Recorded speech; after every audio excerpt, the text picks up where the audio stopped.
What's good, YouTube? It's your boy Kevo. What's up? Again with another video, and I appreciate you for clicking my video. Facts. Let's go. Wake and 50 Cent, man, his take on things when it comes to really anything has become pop culture moments. Everybody waits on his take. I mean, if he had a podcast, the thing would do insane numbers because he's experienced so much in Dang, life. bro. And especially when it comes to hip hop beefs and battles, he's the most battle tested. He's gone up against real gangsters, real drug dealers, people that wanted to kill him, and he's gone up against entertainment, Hollywood, rappers that aren't really about that life. So he's very, very well battle tested and all this stuff. And he's decided to weigh in on Drake's AI track using 2Pac's vocals as well as Snoop Dogg's vocals to, diss Kendrick Lamar and that tailor-made freestyle. And he decided to weigh in on Chris Brown cooking Kevo in that Weakest Link diss track. So if you're Chris unaware, Brown did his Drake thing, used man. those AI voices. He's been getting a lot of different backlash on a lot of stuff, and because he used those AI voices, and it's called tailor-made freestyle. He's basically pretending to be Pac talking to Kendrick Lamar and saying, "Hey, why are you not dissing Drake yet? What's going on?" Same with Snoop. Snoop reacted to it, which was a funny response, and throughout that, people kind of gave mixed reactions. I think it's a good way to taunt Kendrick into replying, and that's basically what Drake's trying to do. I don't really view this as like a full-on diss track. Push-Ups is that full diss track. Then we're going to get potentially a crazier one once Kendrick responds. So that's what happened with Drake. And then Chris Brown and Kevo have been going back and forth over dating each other's exes and stuff like that. There's a lot more into it. I'm going to be making a mini documentary on it called the What Really Happened, Chris Brown versus Kevo. And their story is basically, dating each other's exes. Hey, I did this to her. You did this to my ex, blah, blah. And Chris Brown started with that 11 deluxe version track that sent a few shots at Kevo. Kevo responded with that Tender diss track, full diss track, in just like literally 24 hours. And then Chris Brown responded with this Weakest Link. And that song is like, arguably, I think, out of everything that's come out, it's probably the best diss track out of everything. But these are full-on diss tracks. Drake's Push-Ups wasn't a full-on diss track towards Kendrick. It was a bunch of little shots at other people as well. Same with Kendrick's like that. It was just a verse. It wasn't a full track. So once we get like Kendrick responding with a full diss track, we'll get Drake full diss track responding directly, like more directly at Kendrick instead of sending shots at Rick Ross, Future, Weeknd, like he did on Push-Ups. So we still haven't gotten that, but we've gotten that with Kevo and Chris Brown. That's why more people are bigging up Chris Brown's diss track. So what did 50 have to say? What did 50 have to weigh in on both these tracks? Talking about the Drake tailor-made freestyle, he posted the track on his Instagram. And he posted the eye emoji. He says, "Okay, in my professional expert opinion on this matter, leave this man alone. I've seen this movie before. It will not end well. You disagree? Okay, then where is your shit at, boy?" This was interesting because he said this does not end well. There's multiple ways you can look at this. One, he could be just bigging up Drake and saying, "Listen, don't mess with this guy. This guy's cooking you guys, and he can take on all you guys." And he said, "I've been in this position before where I've destroyed," and he did.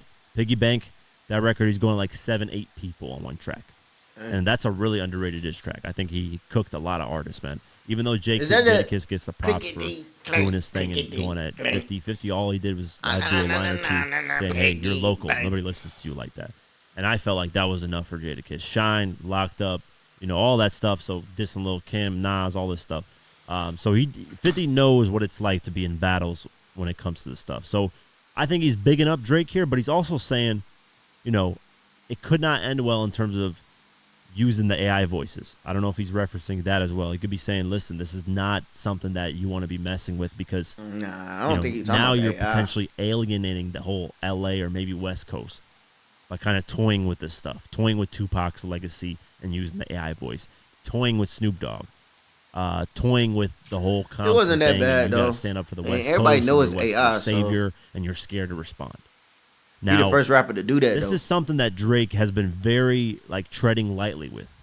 If you guys don't remember, 2014, Drake, this is where the battle was supposed to start off, really, 2014. Kendrick dropped the Control Verse remix, caused Drake to kind of have an issue with it.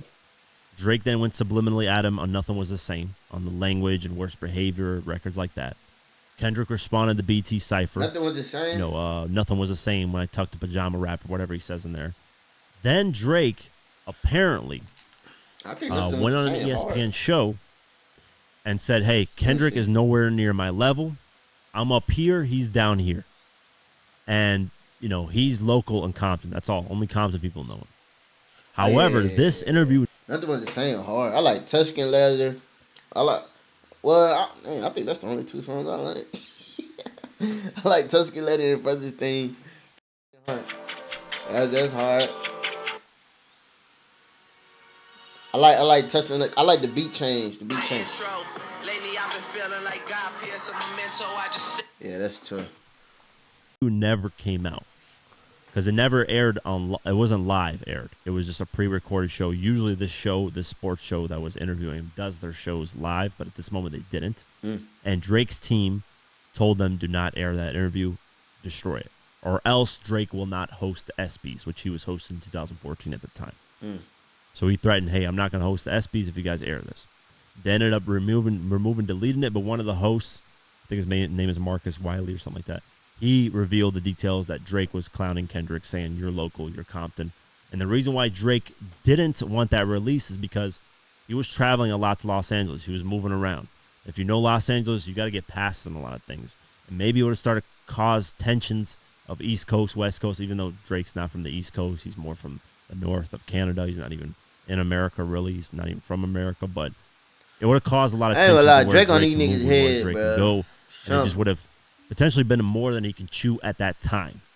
Now Drake's become at a whole different level. He's got all these mob ties. He talks all tough on records because now he's got the money to back it up. It can get bad, like 50's saying. It could get really, it could not end well because now you're involved in a whole coast with using Tupac's AI voice and Snoop's AI voice. Not that he did it in a disrespectful way, but he's saying, listen, you're the West Coast king. They crowned you this, not Tupac, but Snoop Dogg, as well as Game and everybody else. They gave you this crown of being the next person to carry the torch.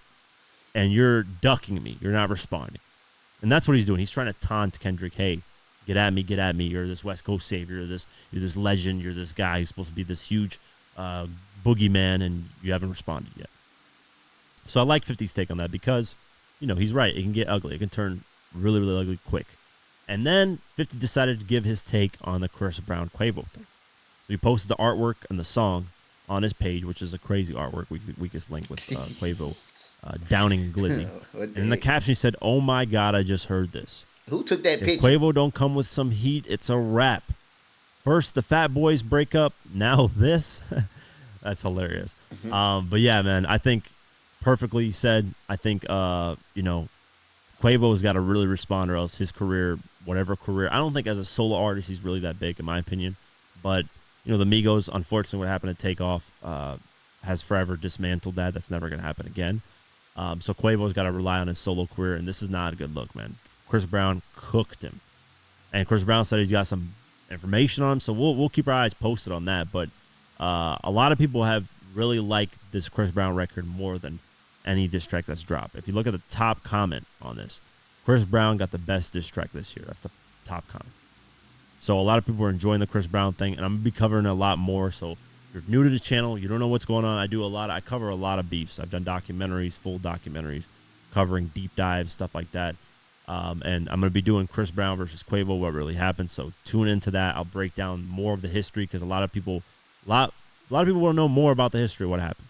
And there's a lot deeper and a lot more things. Chris Brown was actually one of the people that actually supported Migos way before anybody else did. So that's an interesting thing that I think a lot of people overlook or don't look at. So I'm going to look more into that. But 50's right, man. His take when it comes to beef, like if you're ever in a beef, man, I would be calling 50 if you're a rapper. How do I handle this? What do I do? What's the response? I wonder if 50 actually called J. Cole, because he said, I need J. Cole to get on the phone after he apologized to Kendrick. I wonder if he said something to him and maybe changed his mind on things. But, Kanye went at J. Cole, so now J. Cole's got a chance to redeem himself. So we'll keep our eyes posted. Obviously, interesting responses, interesting time in hip-hop right now, and there's going to be a lot more where this came from. A lot of people... I don't know, man. I don't know. I'm just here for the music. I don't really care too much about the beef. I just like the music, man. I want to hear Drake snap. I want to hear Drake make some hits. I want to hear him go crazy. I'm not really a big fan of Kendrick, but I would like to hear his diss as well. So I'm just in it for the diss, man. That's all, man. I ain't. You know what I'm saying? I don't think all that. I don't. They talking about like 50 Cent talking about it could get crazy, whatever. I don't even think it's that. Bro, it's just music, bro. Like y'all niggas just arguing about who the best or who better than that. You know what I'm saying? Like, bro, I don't know. But yeah, it's your boy Kevin, man. Like, comment, subscribe if you're new. Simple.